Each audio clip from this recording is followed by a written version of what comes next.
form of gold coins. The new decree was, in effect, a confiscation. Those who didn't comply risk as much as 10 years in prison and a $10,000 fine, the equivalent of $100,000 today. Out in small-town America, some people didn't trust Roosevelt's order. Many were torn between keeping their hard-earned wealth or obeying the government. Those who did turn in their gold were paid the official price for it, $20.66 per ounce. So unpopular was the confiscation order that no one anywhere in government would take credit for authoring it. No congressman claimed it. At the signing ceremony, President Roosevelt made it clear to all present that he was not the author of it and publicly stated that he had not ever read it. Even his Secretary of the Treasury said he'd never read it either, saying it was, quote, what the experts wanted. Roosevelt convinced the public to give up their gold by saying that pooling the nation's resources was necessary to get America out of the Depression. With great fanfare, he ordered a new bullion depository built to hold the mountain of gold the U.S. government was illegally confiscating. By 1936, the U.S. bullion depository at Fort Knox was completed, and in January 1937, the gold began to flow into it. The rip-off of the ages was about to proceed. In 1935, once the gold had all been turned in, the official price of gold was suddenly raised to $35 per ounce. But the catch was, only foreigners could sell their gold at the new higher price. The money changers who had heeded Warburg's note and gotten out of the stock market just before the crash and bought gold at $20.66 per ounce, then shipped it to London, could now bring it back and sell it back to the government, nearly doubling their money while the average American starved. The Fort Knox Bullion Depository sits here in the middle of the Fort Knox Military Reservation, 30 miles southwest of Louisville, Kentucky. This was as close as we were permitted to get to the depository despite years of letters from members of Congress to allow our film crew inside. The 4-acre grounds immediately surrounding the building are guarded by an electrified steel fence, an open moat, and 4 machine-gun-armed guard pillboxes at the structure's corners. When the gold began arriving on January 13, 1937, there was unprecedented security. Thousands of official guests watched the arrival of a 9-car train from Philadelphia, guarded by armed soldiers, postal inspectors, Secret Servicemen, and guards from the U.S. Mint. It was all great theater. America's gold supply from across the land had been pooled, supposedly for the public benefit, and then safely tucked into Fort Knox. But all that security would soon be breached by the government itself. Now the stage was set for a really big war, one which would pile up debt far beyond that of World War I. For example, in 1944 alone, the U.S. national income was only $183 billion, yet $103 billion was spent on the war. This was 30 times the spending rate during World War I. In fact, the American taxpayer picked up 55% of the total Allied cost of the war. But equally important, virtually every nation involved in World War II greatly multiplied their debt. In the U.S., for example, federal debt went from $43 billion in 1940 up to $257 billion in 1950, an increase of 598%. Between 1940 and 1950, Japanese debt swelled 1,348%. French debt grew 583%, and Canadian debt soared 417%. After the war, the world was now divided into 2 economic camps: communist command economies on the one hand versus monopoly capitalists on the other, set to fight it out in one perpetual and highly profitable arms race.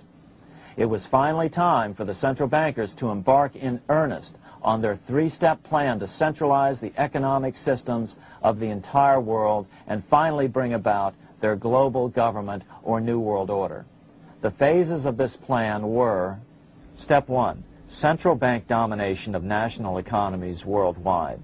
Step 2, centralized regional economies through organizations such as the European Monetary Union and regional trade unions such as NAFTA.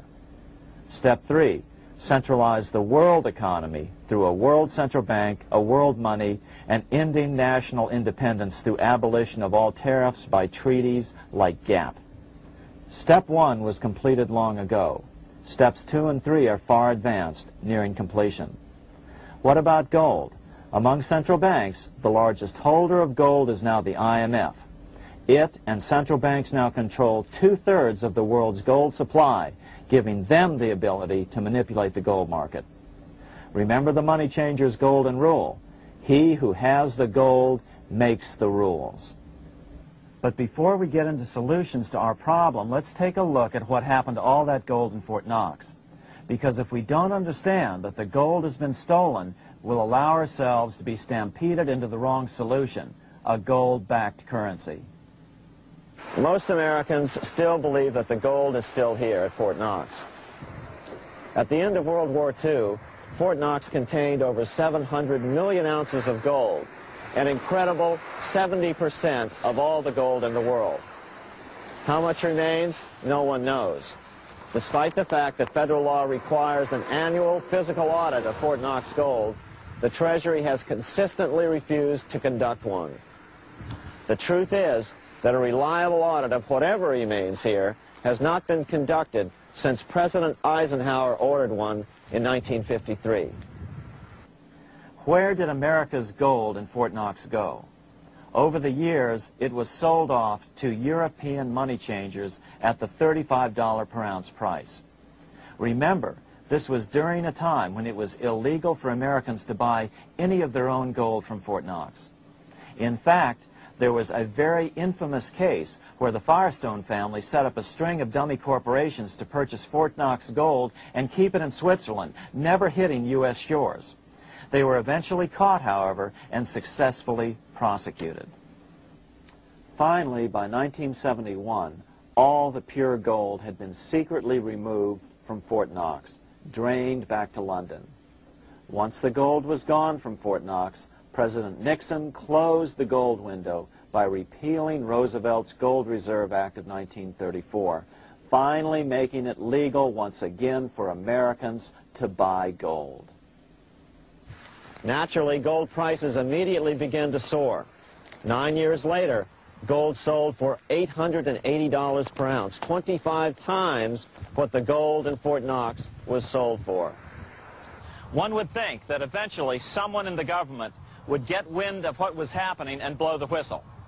The largest fortune in the history of the world stolen. Shades of the old James Bond film, Goldfinger. Well, as a matter of fact, Ian Fleming, the author of the James Bond series, was head of the British counterintelligence service, MI5.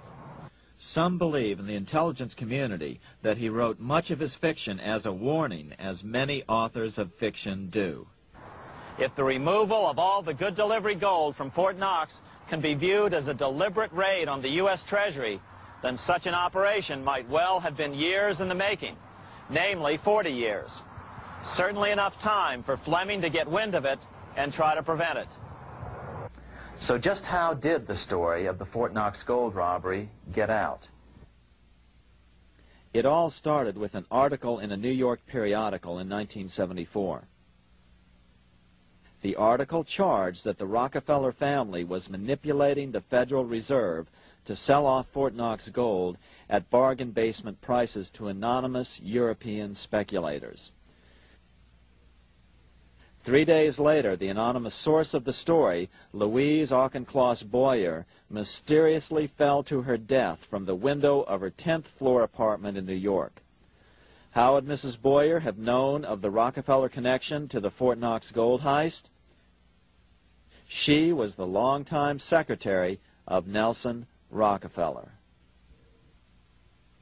For the next 14 years, this man, Ed Durrell, a wealthy Ohio industrialist, devoted himself to a quest for the truth concerning the Fort Knox gold. He wrote thousands of letters to over 1,000 government and banking officials, trying to find out how much gold was really left and where the rest of it had gone. Edith Roosevelt, the granddaughter of President Teddy Roosevelt, questioned the actions of the government in a March 1975 edition of the New Hampshire Sunday News. Allegations of missing gold from our Fort Knox vaults are being widely discussed in European financial circles. But what is puzzling is that the administration is not hastening to demonstrate conclusively that there is no cause for concern over our gold treasure, if indeed it is in a position to do so. Unfortunately, Ed Durrell never did accomplish his primary goal, a full audit of the gold reserves in Fort Knox. It's incredible that the world's greatest treasure has had little accounting or auditing. This gold belonged to the American people, not the Federal Reserve and their foreign owners. One thing is certain, the government could blow all of this speculation away in a few days with a well-publicized audit under the searing lights of media cameras. It has chosen